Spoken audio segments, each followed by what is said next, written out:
Hello, everyone, and welcome to TCU Presents How to Remember, a virtual event from the TCU Alumni Association and TCU Magazine. I'm not sure about the rest of you, but just having those few minutes and seeing those images of that day from the TCU skiff and the coverage of that day just already starts some tears flowing and some reflections of what happened and where you were and what you remember. And we'll talk a lot about that today. It is my privilege to be with you for this next hour. My name is Deborah Ferguson.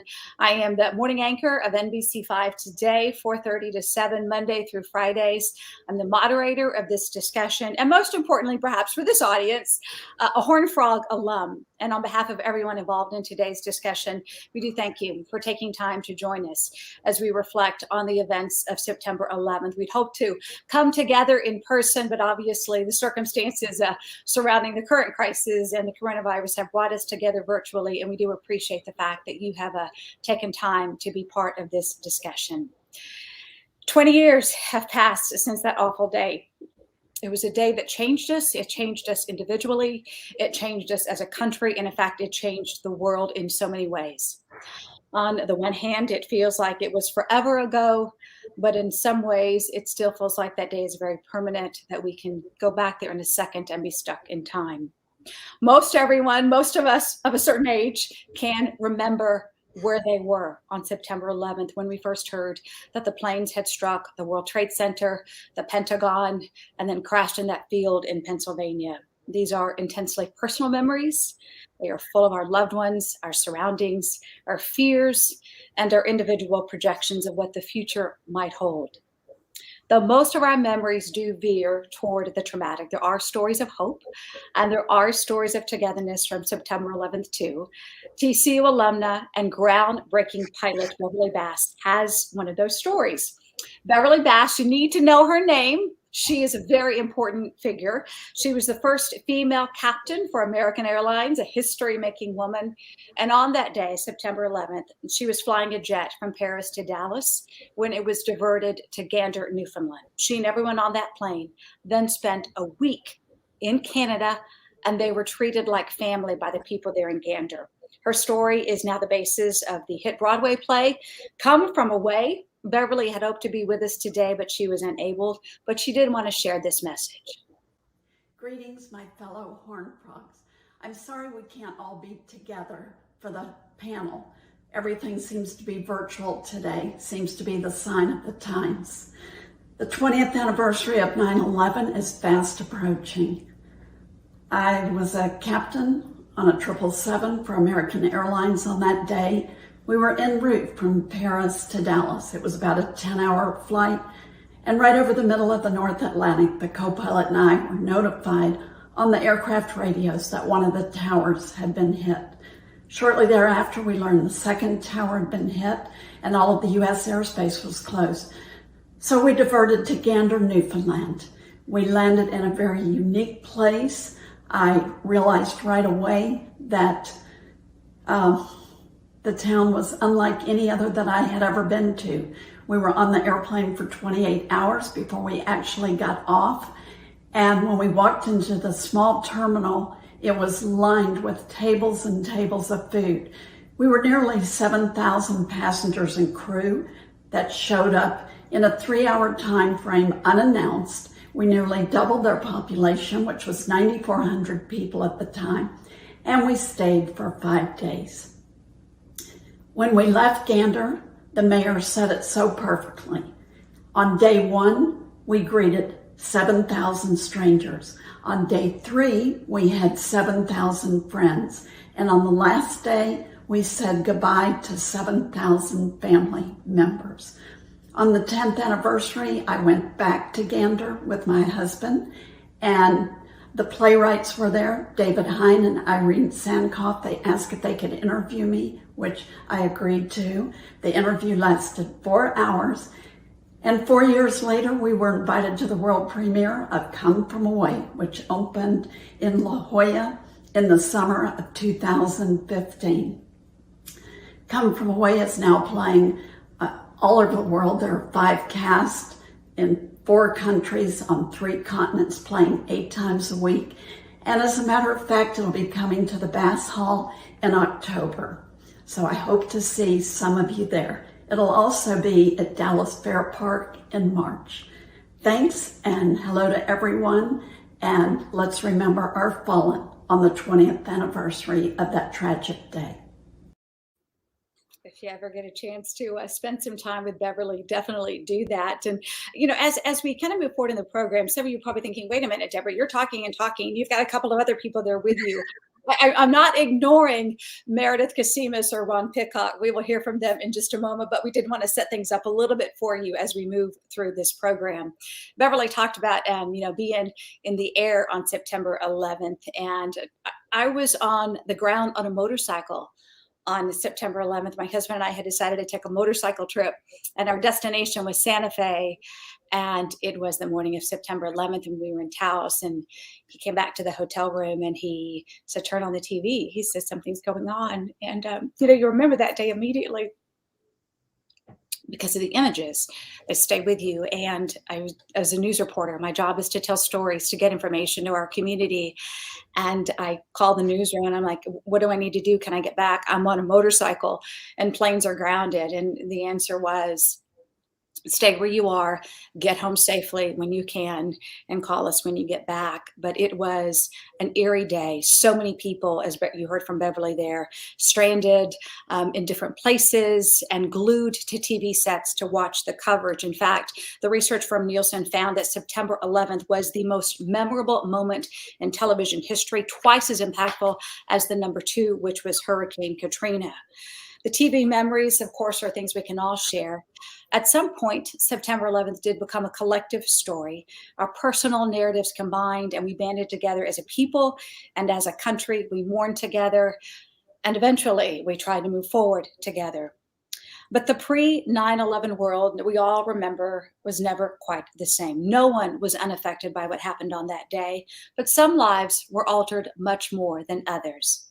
And that is the case with one of our guests, your fellow student, Meredith Kasimis. Meredith is a senior strategic communication major there at TCU. Meredith was 15 months old on September 11th. She was living in Springfield, Virginia. She had her mom, Sarah, and she had her dad, Lieutenant Commander David Williams. The lieutenant commander was killed in action in the Pentagon on that day. In 2003, Meredith's mom remarried Alex Kasimis, a widower in the Navy. As a military kid, Meredith lived in Virginia, Washington State, Tennessee, also lived in Belgium before settling in Alabama, and then now here in Fort Worth. After she graduates, her dream is to move back to DC to work in politics or perhaps a PR advertising firm. Meredith, we really appreciate you joining us today. Thank you. I'm so glad to be here. I shared a little information about your dad.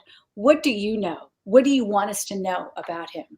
Well, what I feel like everything I know about him is from my mom and my grandma and all of his friends. And I feel like for me, what I always want people to know is I think just how much he loved his life at the time of his death. I mean, he truly loved being in the Navy. He loved being deployed and everyone that crossed his path. I also know that at the time he was a girl dad, and I know he loved being a girl dad, even though he was super into sports. My mom said every day before work, he would turn on ESPN to watch sports, and he loved golfing. And like a funny memory too is when my mom was about to go in labor with me, he was actually golfing. So it was just all these little funny memories I have of him that I cherish. And I feel like that's what I want people to know is kind of more like the good things about him. Yeah. And we need to hear those kinds of stories, and you need to, to hear them as well. As we start this discussion, which we call How We Remember, kind of help us, Meredith, what are your hopes? What are the things that you want us to take away from the time that we're together? I feel like for me, it's even though 9/11 was 20 years ago, which seems like such a long time ago, it is still affecting, for me, at least my everyday life. But for the greater population, it's still affecting their lives too, like ripple effects such as like the post 9/11 GI Bill. That probably would not have happened without 9/11. In recent events, also, it's like everything going on in Afghanistan, we would not have been there without 9/11. So just how it's still, you might not see it, but it is still affecting your everyday lives. Yeah, and in fact too, I was surprised to see on the news yesterday that suspects from the terrorist attack are still Yes. in pre-trial hearings. Mhm. 9 years they've been going through this. So yes, Yes. it is still very much part of our present. You wonder why we have TSA security, why Mhm. we have to, send our bags to the X-ray. It's because of what happened on that day. Meredith, we'll hear more from you a little bit later. But now I want to turn to Dr. Ron Pitcock, Interim Dean of the John V. Roach Honors College at TCU, serves as Director of Prestigious Scholarships for the university, and holds the J. Vaughn and Evelyn H. Wilson Honors Fellowship. Some of you may know Dr. Pitcock. He's a passionate teacher. He's devised many creative honors courses, including one called Cultural Memory in the United States. And as part of that class, he accompanies students to important places in our national memory, including the September 11th Memorial in New York City. Dr. Pitcock, glad to have you with us as well. Thank you, Deborah. Good to see you. As we talk about cultural memory, I've learned here, it is a way of looking at the past. It is letting history come back to life so that it can help us figure out who we are, where we are, and how it might help us go forward. So with that, Ron, let's just go ahead and turn. I'm curious about your own experience. Where were you when you first heard about the events of September 11th? Sure. I just started work at TCU. I was in my first month. I was waking up and getting ready to come to campus. It was a strange time in the sense we talk about families being separated. My wife was visiting her family up in Indiana, and my daughter, my only child at the time, was up there with her. So I was here by myself, really knew very few people. And my life was more or less coming into the office, going to meet students and spending time on campus and then sleeping. So I was here and really kind of felt alone. Yeah, I'm sure. Yeah, and that may be the thing, the personal part of it that stands out from you with that day is not being with family. Yeah, yeah, I think that was it's something that a lot of us share, in that we were constantly calling family members. We were trying to talk to them, and that's one of the other things that we don't think about with 9/11. But those communication networks that we relied upon so heavily, they were even breaking down. It was difficult to, through cell phones to connect with family members. So it was, yeah, it was a strange time in that sense for us. That family wasn't together. Right. Meredith, you talked about, how the stories of your dad that you've heard from your mom and your grandparents, and that he loved golf and where he was, right before you were born. But what have they shared with you about what was happening on that day, on September 11th? Yes. So on that day, I know the last time my mom saw my dad, because she was pregnant at the time with my brother, but that afternoon actually was when they were supposed to go to the doctor to figure out the sex of the baby. And so I know he went to work, and so he works in the Pentagon. So she got a call from him that was like, "Hey, turn on the news, like the Twin Towers have been hit." So she did that. And I think around sometime, I'm not sure when, my grandfather came over, because my mom's from Arlington, so her parents are in the area. They came over and I think turned off the TV, and I think my grandfather kind of quietly pulled her aside and was like, "The Pentagon has been hit." And I think that day, and then I think 2 days after 9/11 was spent, my mom's friends calling around local hospitals, seeing if anyone had like seen him. And then I believe around 3 days after 9/11 was when like the armed like military men came to the door with like the flag and was like, "We found your husband's body." Yeah, I'm so sorry. I'm so sorry, but your dad, Lieutenant Commander. I mean, your dad was a hero. He signed up to protect and defend this country, and maybe someday he would have been an awesome, on the PGA Tour, maybe the senior. Yes. But what was it? Do you think that the world, our country, lost when we lost your dad? I feel like for me, it's just, for professionally, I feel like how successful he could have been in his naval career. I just know he was so dedicated to his work and was just so driven and motivated. And on a personal level, I just feel like we kind of lost someone that was great. Just from the stories I hear about him, I just don't know anyone that didn't like him or love him or think he was funny or kind of got along with him. Yeah, I couldn't help it. I see this picture of you from the TCU magazine article of you with wearing your dad's Navy long sleeve shirt. Yes. That's definitely a big part of who you are as well. Yes, it is. It really is. So At some point, Ron, this story is very personal for Meredith, but yet, it is also a very collective story for all of Right. us. There is a piece of it that we all, have lived. So I'm curious, at what point of this did your memory start becoming that bigger collective memory? And was your experience, do you think, typical? Right. I think my experience was probably more typical, in that I woke up in the morning, I turned on the TV. The first thing I heard was Katie Couric's voice saying, "Oh my God," as the second plane hit the tower, hit South Tower. Um, and then after that, it feels like a collection of snapshots, and those are those individual memories that happen. But one of the strangest things I remember is it's the first time I've ever seen students walking on campus and everybody was on their cell phone. And like that's the moment it dawned on me, like this is how we're going to communicate into the future, because this is how people were trying to touch base. And it felt like every student was on there. Nowadays that's normal. But back then it was very abnormal to see so many people walking on their phones trying to catch up. Um, and then, the other thing what happens is like these individual memories quickly became like a social memory that I was sharing with students at TCU. And if you remember, older alumni will remember that the old student union had a common space, a big room, had two TVs at both ends. And that room was packed. I'm going to guess there were probably over 300 students in that room. And some were looking to the left at the TV, some were looking to the right. And while there were that many people in there, they were behaving almost as one body. They were all quiet simultaneously. And then when they were gasped, they all gasped at the same time. The tears, the emotions, it was a very shared experience. So I think that, I started to move from individual memory to this kind of social and then collective memory pretty quickly. That's also a result of the media that was happening. We were all watching the same thing on the TV. We were hearing the same news. Yeah, so I think, interestingly, the collective memory with 9/11, it happened, it was pretty instantaneous. It was within the day that was happening for us, where in the past, because media was moving so slowly, that it took time to have that collective memory. Yeah, and as Meredith and Ron are sharing their memories of that day, and me as well, those of you who are with us, share with your memories, get into that chat section and let us know what you did. I mean, Cheryl, thank you. Cheryl telling us she was working in academic services at TCU on that morning, watching the horror on the students' faces as they walked around in disbelief. She was part of that, collective part there. You talk about Ron. Laura, thank you so much. She was working as an executive in the executive office at Southwest Airlines. She walked in, the second plane had just hit. Headquarters had never been so solemn and serious as they started sharing 24-hour shifts.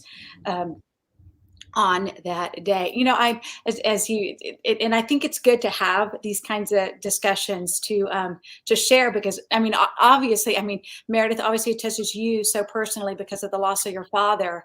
I'm a reporter, did not have that direct experience, did not get to share the experience with my fellow colleagues in the newsroom because of where we were, yet somehow the emotions of that day are still so very raw, even without that direct connection. Is that something that you all find with others who you talk with as well?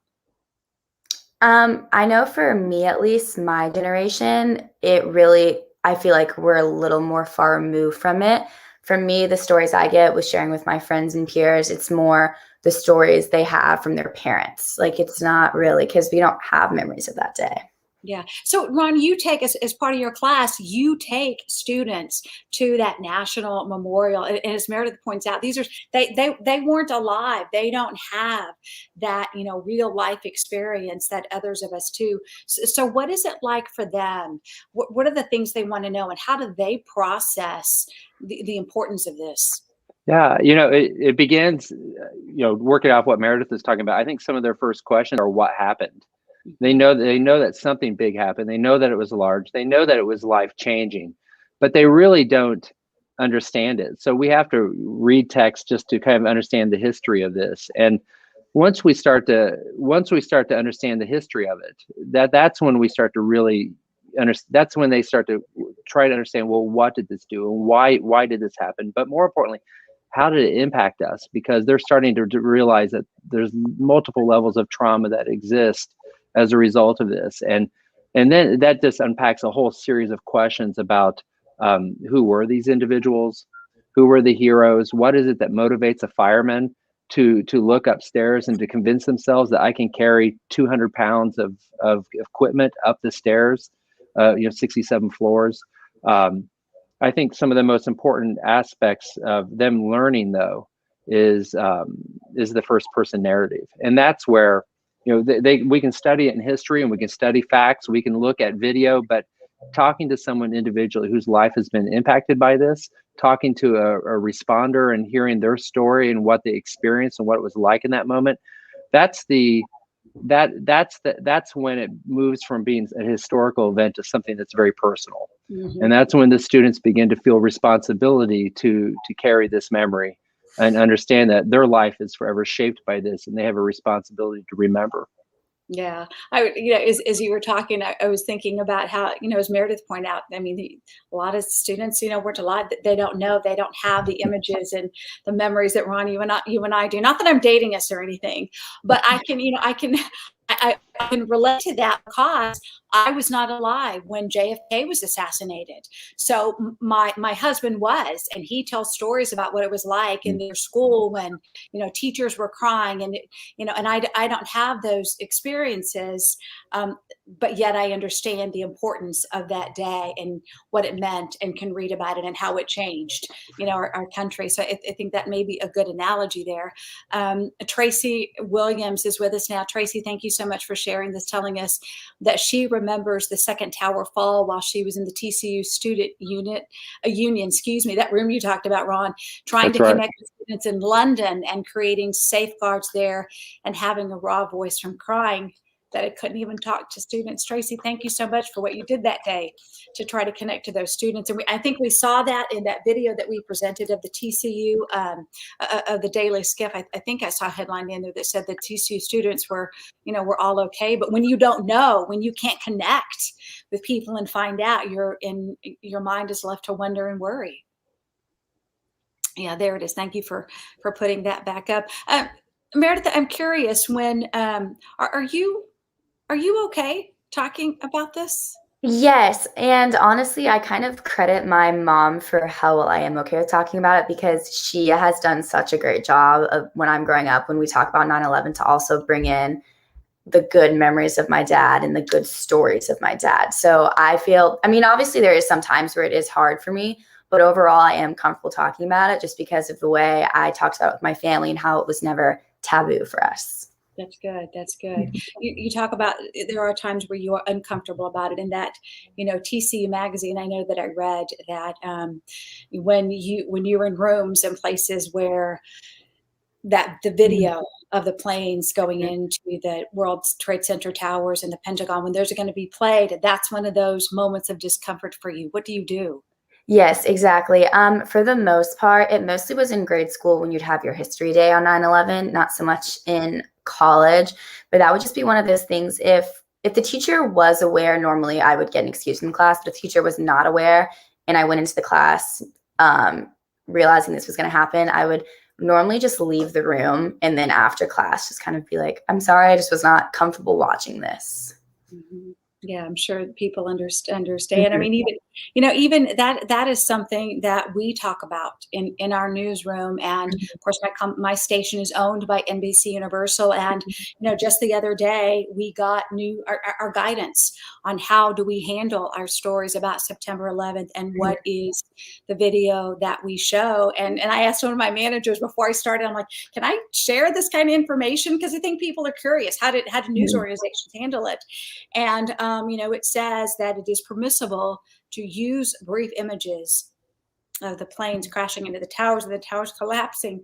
It has to be done with management approval, and it's only briefly preferable to use stills and freeze frames, no moving video. And we need to warn viewers when the moment comes that these disturbing images are about to be shown. And I'm very proud that as a network, as a company, we do that. We are very careful with these images because we know, Meredith, that it does create trauma for Mhm. those who lost loved ones, and for so many who were impacted indirectly. And I was listening to another interview about, there's something about digital images that 20 years ago, digital photography and high definition resolution photographs was just still kind of, coming along.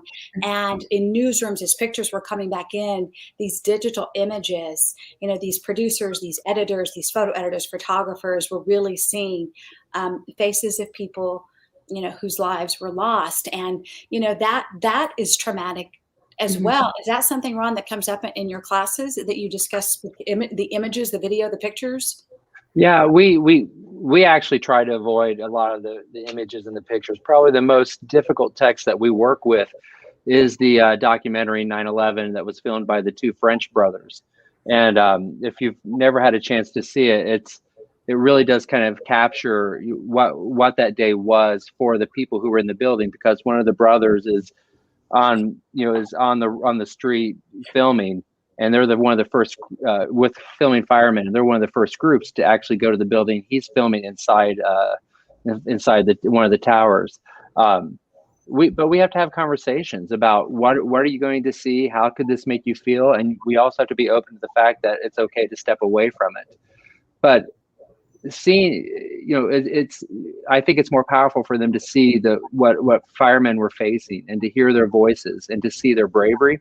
That tells us much more about the day than the actual violence of the plane. Mm-hmm. A few years ago, when I'm curious to hear from you. We use, I don't like to use the word anniversary, for something like this. Yeah. 2021 marks 20 years since the terrorist attacks, is how I prefer to say that. A few years ago, we brought together some reporters and photographers at the station who covered the Branch Davidian siege in Waco several years ago. And we talked about that day, and it was the photographers. It was the photographers, the ones who got that video from that siege, and of the kids coming out of that compound. And another moment Ron and I remember that Yep. probably TCU students know, but speaking of the images, it was the photographers who took the pictures, who were still, in a sense, traumatized by what they saw that day. As reporters, professors or students, we talk, we have our stories, our words, but for them, for so many of them, the images they saw live in their heads and live in their hearts, which is understandable, Meredith, why it is you prefer not to see it. What are you doing this week with so much news coverage about the 20th? Yeah, so normally I try to kind of stay away from watching anything that covers 9/11, just because I don't know, I kind of know enough about it, just having the personal experience. Sometimes I just don't want to see it. But I know for at least my mom, brother, and I got an opportunity to film with ABC News over the summer for a 2020 special with Diane Sawyers, kind of covering moms who were pregnant during 9/11 and had children born after 9/11. And the ABC has kind of been following us, or not following us, but my brother and my mom since he was like 1. So we got to film that. So that is something I will watch because I was a part of it. But for the most part, yeah, I try to stay away from it. Mm-hmm. Yeah, and that is nothing wrong with that. Yeah, and I think I heard you say that, Ron, too. At some point, it's okay to step away. It's okay not to watch so much. Yes, yeah, I think it's smart to figure out what you can handle and what you can manage, but also there's stepping away doesn't mean you cannot reflect, and it also doesn't mean you cannot remember. And in the case of Meredith, even though she's not watching the video, Meredith, I assume you're thinking quite a bit about your father on that day. Yes, And exactly. and that's the thing that's kind of struck me over the years, because since I've taken students to New York City probably for about the past 10 years, and over the course of that time, we've met a number of firemen, a couple who were in the tower that day, many who lost individuals, and the refrain they keep saying over and over and over is, "Please remember," and please, I want you. They constantly will take us to the memorial and show us a name and tell us the story of that human being. But they tell us, they're not just telling us; they want us to make that part of our DNA, and to remember that person. and they plead for us to remember that person on this day and to take the memory of that individual to make our lives better. And I think that's, we're 20 years away, and that's one of the big takeaways is that there, as tragic as that day was, there are a lot of people that we can celebrate, we can remember, and that's the process of healing, but it's also the process of remembering that we have to engage. It's our civic responsibility. As you were talking about that, Ron, I smiled a little bit because, and I'm, do you remember the name Todd Beamer? Yes. Todd Beamer. Todd Beamer was on the United Airlines flight that the passengers on that plane had realized something was happening, that something was going on, and that their plane was potentially going to be used as a weapon to target another building and to kill more people. And Todd Beamer, the story was the one who on that the passengers ended up overtaking the terrorists, and the plane crashed, killing everyone. But the phrase that Todd Beamer was quoted as saying is "Let's roll." And so that is this, that is one of the stories, Ron, you talk about it. You remember the people. Todd Beamer is a name and a phrase I'll remember. And now, Meredith, because of you and sharing the story of your father, Lieutenant Commander Williams, you're right. It is another connection. It's like I met his daughter. She goes to TCU. She has grandparents who live in the Arlington area. So I really, again, do appreciate you sharing this. I'm curious, you say you have had some experience being interviewed, not just this or TCU Magazine, but on a network level, ABC. So I wonder, what do you think the media gets wrong in covering September 11th events? I would say maybe something. See, I don't actually watch a lot of 9/11 stuff, and I don't read a lot about it. But what I do see, I would say maybe one thing they kind of get wrong is there seems, obviously each event was very tragic, but there seems to be a lot of focus on the Twin Towers and not as much on what happened in Pennsylvania and on the Pentagon. So I kind of feel wish they kind of make them more isolated events, which obviously they were, but at the same time, they all are kind of like the same, if that makes sense. Mm-hmm. Yeah, it does. It does make sense because, yes, they were all victims of terrorism and lost their lives on that day. You are correct. Thank you for sharing that. As we think about collective experiences, we are in a sense experiencing that right now collectively. With COVID-19, I think that we collectively experience that with the death of George Floyd. We have these kinds of, collective experience, but, they're different. But Ron, do you find them in your conversations about cultural memory? Are there any similarities from these big events that we're facing? Sure. I think one of the things that's similar, and this is something my students and I talk about, but it's that we have collective memory, but the farther we move away from an event, it becomes a little bit more fickle. And it's not as, we would like to think that it's a unifying memory that we have that brings us completely together, but we become more siloed. And one of the things that has struck me about with memory with COVID is that we've become siloed in our memories. So we have kind of these memory threads, and we all have, some of us are on this collective memory thread, some of us are on this collective memory thread, and we see the event from a very different perspective. Where while we all have collective memory of 9/11, those threads, the different threads of memory exist. And I actually think Meredith talked a little bit about it. If you live in Washington, D.C., you remember the Pentagon, and you remember the smoke and the tower of smoke that came across D.C. I think a lot of people in New York City, because of the timing of the planes hitting the buildings, there are people I've met from New York City that didn't realize the Pentagon had been hit till much later in the day because they were in the midst of this. So there are these different memory threads that kind of grow collectively. So there's a similarity. I hope that makes sense. But it depends on context, where you are. That kind of shapes how you remember and what you remember.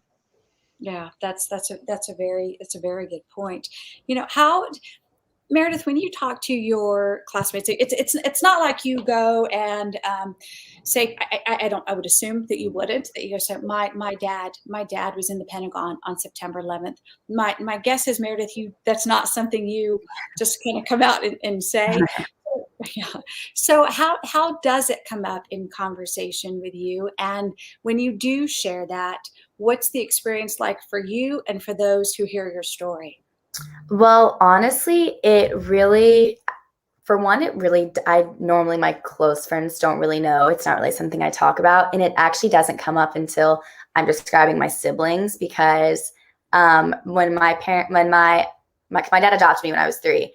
So when he married my mom, he had 2 daughters from a previous marriage. So when I try to explain that lineage, and it's like, wait, I don't understand, like the remarriage. I'm like, oh, well, my dad actually died in 9/11, and that's why I have a blended family. And then it's kind of awkward, like, oh my gosh, I'm so sorry, I didn't know. And I always try to reassure people, like, I'm totally comfortable talking about it. I do not feel awkward about it. Like, it's okay. I always try to like reassure people that I don't want, because I feel like it's honestly more uncomfortable for them to find out than it is for me to be saying it. Yeah, kind of like when I asked you that question, Meredith, are you okay talking about it? So thank you. Do you ever, and then when you're sharing that, do people ask follow-up questions about September 11th? Do they look for you to maybe give them a little history lesson on what that means and what happened? I always let people know, if you have any questions, I'm totally comfortable asking them. And, the most basic question I get is, where was it? And that's kind of more it, because I think people still are kind of uncomfortable to dig deeper, because especially for my generation, chances are they have not really met anyone who has been directly affected by 9/11. So they don't really know how to go about talking about it and asking about it, for fear of making me upset. Mm-hmm. Yeah. So for those of you who are with us in the virtual audience, if you're hearing from Meredith there, that if you have questions that you would like to ask her or comment you would like to share, she is open to that. And of course, Dr. Pitcock, he enjoys engaging in conversation with students and everyone. So by all means, if there's something that you want to ask or something that you want to share, please do. I don't mean to hog the conversation, but we do want to make this as as interactive as possible. So please jump in and be part of the conversation. I am curious, Meredith, you have information to share. Dr. Pitcock, you have information to share. With today's generation of students, a lot of social media is where a lot of folks go to get their news. And that can bring challenges.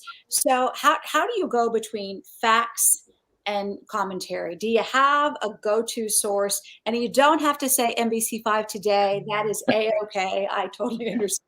But I'm curious. I think the biggest challenge is, and what I would try to challenge students to do, is to read multiple sources. It's actually maybe having a go-to source isn't the right thing, and that maybe reading broadly and reading multiple sources and making sure you're reading not just news but also long form. Trying to inundate your life with multiple sources so you can get multiple perspectives, I think will provide you a better understanding of the situation. Too much today, because of speed or because of ease, I'm not sure what it is, but we have our 1 or 2 sources that we go to, and we think that's it. And not all sources are as good as NBC News 5. And so there's your plug. But students need to consider multiple sources in order to really educate themselves and to create an informed opinion. Yeah, and Meredith, you're a strategic communication major. What are your thoughts about getting information? I've actually gotten the same advice from my professors, where that is, if you're getting information about something, make sure you read it from multiple different news sources, because then also you can kind of see, oh, maybe this source actually did have a biased opinion on it that I didn't realize when I was reading it.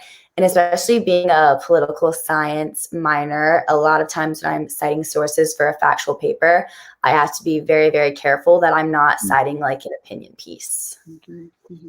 I'm curious, how did you want to become a political science major? Did your dad's experience in the Navy or Pentagon have any influence on that? Yeah, honestly, I feel like I've always been very interested in politics, and it's probably because my adoptive dad was in the Navy until 2012.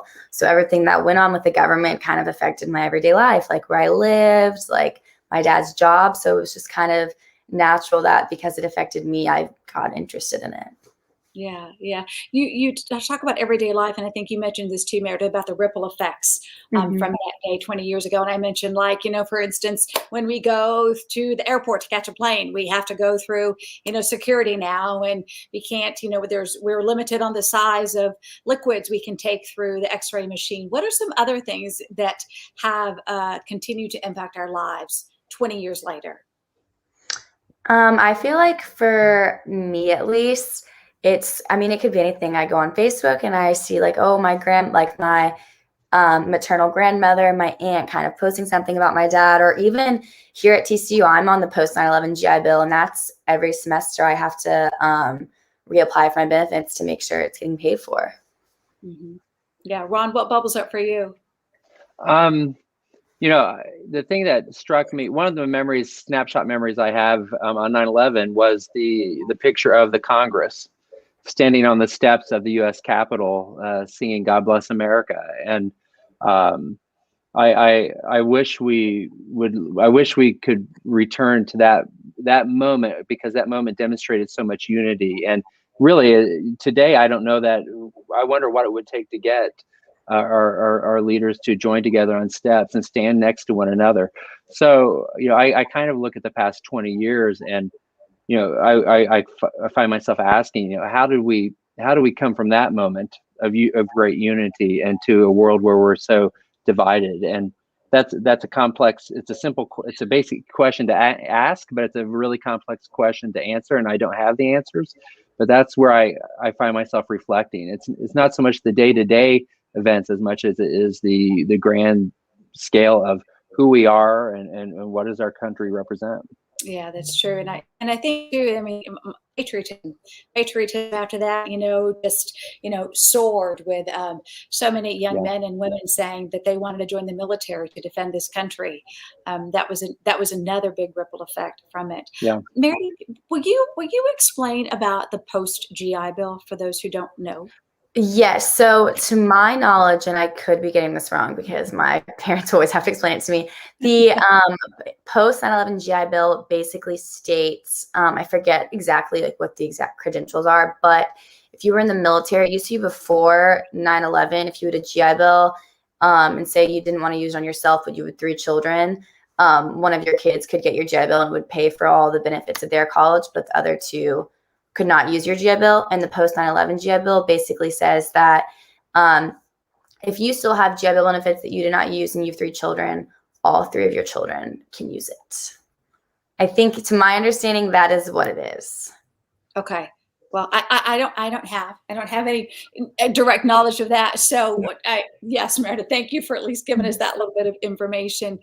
As you all are out there listening and connecting with us and listening to Meredith and Ron, I mean, definitely share. I like how you described it, Ron, that snapshot memory of that you have. If you have memories, I mean, we would love to hear from you and share in this moment, because I think it is in talking about it, it helps us process. And I know when we first started and that 3-minute video was playing with the TCU skiff articles and that music was going, I was clearly a little emotional about what was happening. But I do think in this discussion that we've had, and Meredith, you sharing the stories about your dad, I mean, that there is, yeah, there are, these are lives also to celebrate. And I think it helps seeing that picture of you in the Navy t-shirt from your dad as well. It is. So as we go through this, I'm not on campus. I'm curious, what are the plans there on campus for the rest of the week and the observance of this 20th year? Can one of you share? And is there ways for the public to participate if desired? Yeah, I don't know what the official plans are. I suspect that this year, like in past years, there will be. They usually have flags out in the commons representing the lives that were lost that day. I know there tend to be ceremonies up at the flags to remember But I don't know what the specific memory events that are happening on campus. Mhm. And do you find, Ron, I mean, since you all have done this in years past, are they well attended? Are people taking time to reflect and remember? Yeah, it's interesting. My office, if I look outside my office, I see frog fountains. So I have a really good view of the fountain, but also of where the flags are. And it's meaningful and it's emotional to look out there and to see people walk among the flags, to pause, to think, um, to not just blow by the flags, but to actually pause and to reflect. And so I do think you see people who are reflecting, and I also appreciate the students who stop and they want to know, why is this here? Mm-hmm. And that's a chance for them to become educated. So I do see students paying close attention to that display. Yeah. Meredith, have you been to any of the memorial sites? Um, on TCU, no, I have not. But I'm going up to Arlington on Friday to attend the 20th anniversary. I believe they call it like it's a memorial observance. They have like a special word for it. But yes, I'll be there on Saturday. So Will this be the first big observance you've attended? no, I've been when we lived closer to Arlington. Obviously I went to the first and second anniversary, and then we normally go for the big ones. So 5, 10, 15, and 20 is what I've been to. Mhm. And what has that been like for you? They're very emotional. It is great having my mom and my sister and my younger brother with me, because it is hard and there is definitely a lot of crying. But at the same time, it's kind of trying to think of the right word for it, but being surrounded by everyone else who we've kind of known through the years, because their family members also past 9/11. It's kind of nice being reunited with them again as well. Yeah, that collective experience that Ron talks about, and I'm going to ask Meredith. I might be prying. You can tell me no, but what in your home, in your family's home, do you have a picture of your dad? Are there certain things around to keep his memory alive? We keep his shadow box it's hung in my living room. And we have just kind of various pictures of him throughout the house. And I have this little, in the TCU magazine, there was this little like Pentagon like figurine thing that I think is just kind of somewhere in my living room. They're not obvious, like you would kind of have to be looking for it. It's just kind of little subtle things to remind us of him. How old was your dad? He was 32. He was very young. Very young, about to become a dad for the first time. Can you tell me? Can you share with folks about what you all do on his birthday? Yeah, so on his birthday, he for some reason loved Slurpees from 7-Eleven, and my mom was growing up. It was like that was our very special treat. It was on his birthday. We always got a Slurpee from 7-Eleven because he loved them so much. So that's always what we do. It's fun. Yeah, your dad was he had definitely good taste. Yeah. 7-Eleven is Dallas based. I know it's all over the world. But Oh, really? I didn't know that. yeah, where did your dad grow up? He actually grew up in California and then moved to Virginia in high school, where he went to VMI. Okay, California kid. Now, did he ever get to set foot in the great state of Texas? To my knowledge, no, unless it was like a training kind of sort of mission for the Navy. But yeah, I don't think so. I know one of our slogans here at the station is Texas connects us. So I'm always looking for the Texas connection.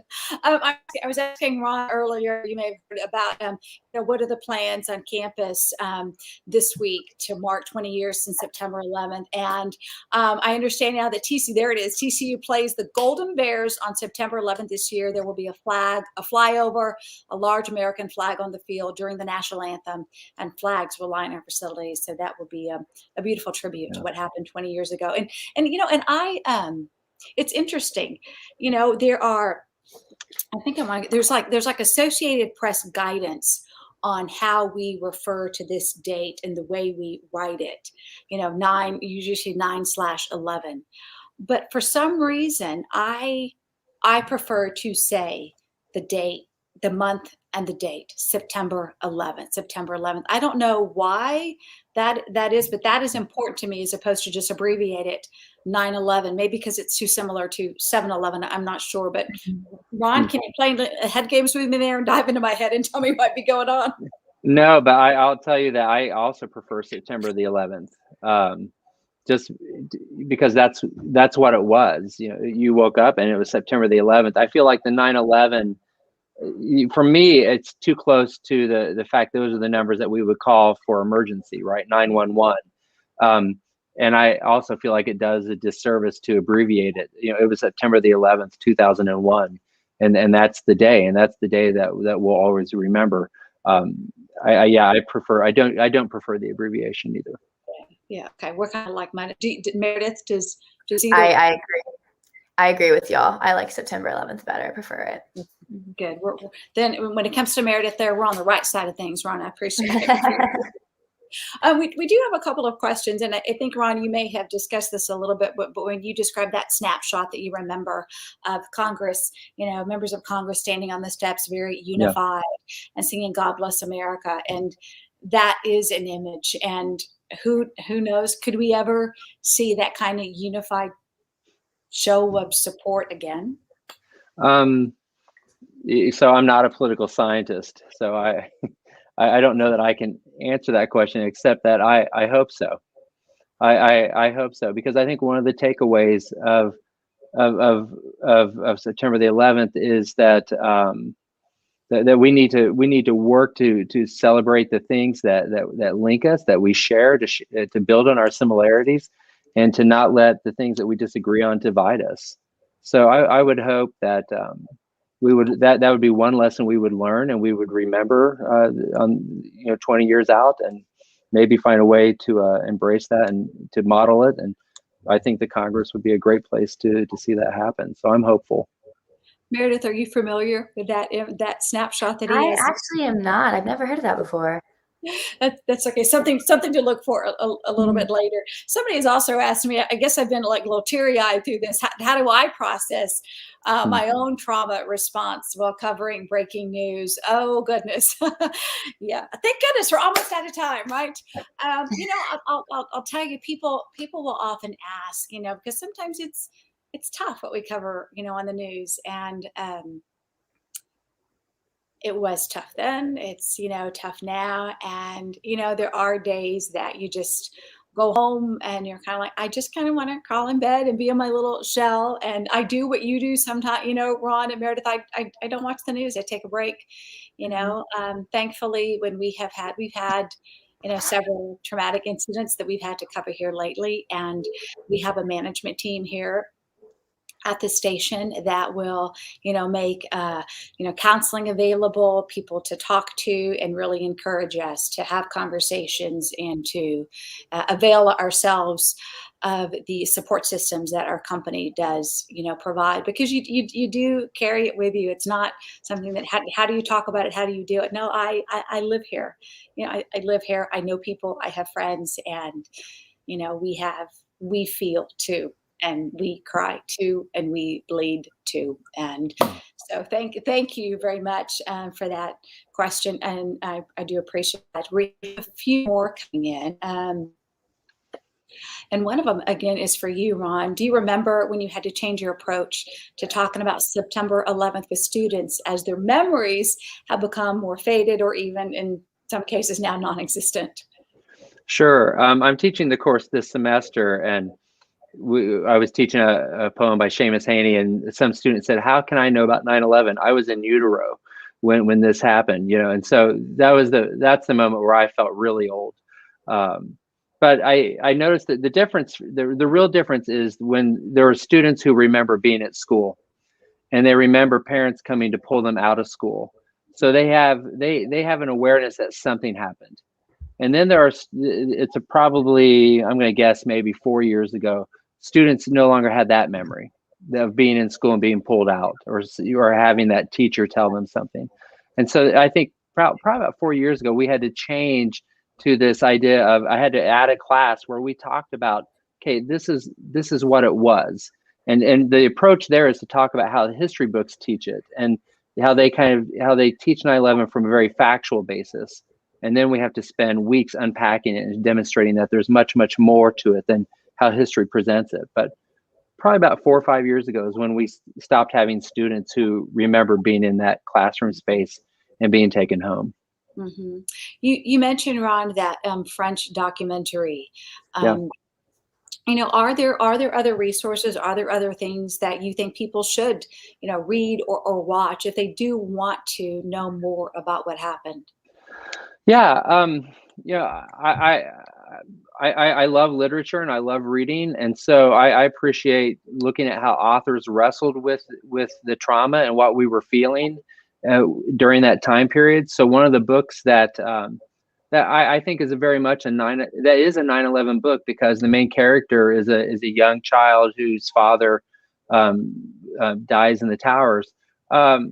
Is Jonathan Safran Foer is extremely loud and incredibly close, and it's a book that it doesn't focus on the violence as much. The violence is always present, but it really focuses on the trauma and the notion of recovery and the notion of love, and also what you talked about a little bit ago, Deborah, which is relying on each other and having to pick up the pieces and move forward, but to do it in a way that honors the memory of the person who was lost. Yeah. And I think that's the book for me that really captures what 9/11 was, but also challenges us on how to live and how to think about 9/11. Yeah, definitely. So, well, Meredith Casimas and Ron Picklock, you both have helped us do that today, process and think about how we remember September 11th. Meredith, I do appreciate your candor with us. I appreciate your time. If we were together, I'd probably want to reach over and give you a hug, but I think I can say for all of us who have watched you today and listened to you that if your dad, 32-year-old Lieutenant Commander David Williams, was here, he'd be so proud of you, and so proud even more that you're a Horned Frog. So thank you. And, we'll be with you and thinking about you on September 11th. And to Ron Picklock, continue to educate those Horned Frogs and talk about collective memory and help us to continue process this event and many others afterwards. Any final words from each of you? I just want to say I'm really thankful for Meredith, and I'm thankful for people like Meredith who share their stories, because those are the stories that are going to help us remember September the 11th in a way that is meaningful and in a way that challenges us to be better humans. And so, Meredith, thank you for doing this. And thank y'all for having me. I'm so glad I could share more about my dad, and just, thank you. When's his birthday, Meredith? February. My mom's is February 1st and his is February 2nd. But sometimes I get it flip-flopped where he's the 1st and she's the 2nd. This was Groundhog Day? Yes, his is Groundhog Day, yes. Groundhog Day, February 2nd. Okay, so I'm going to challenge everybody. Keep that date, February 2nd. When it rolls around in 2022, let us all go have a 7-Eleven Slurpee and have it in honor of your dad, Lieutenant Commander David Williams. Thank you both for being with us. To everybody who's in the audience out there this afternoon, thank you so much for joining us. Yes, 2222, exactly. To TCU Magazine and to TCU Alumni Association, thank you for hosting this event and putting it together and for allowing me to be part of it. You can keep up to date on happenings at TCU and among the Horned Frog family at magazine.tcu.edu. To listen or to share today's event, as well as numerous other fantastic interviews with TCU alum and TCU Magazine features, you can subscribe to the podcast. You can do so by searching TCU Alumni on Apple Podcasts, Google Play, or SoundCloud. And with that, lady and gentlemen, it is time for us to close this session. TCU presents How We Remember September 11th. Have a good afternoon, everyone, and we'll see you sometime down the road.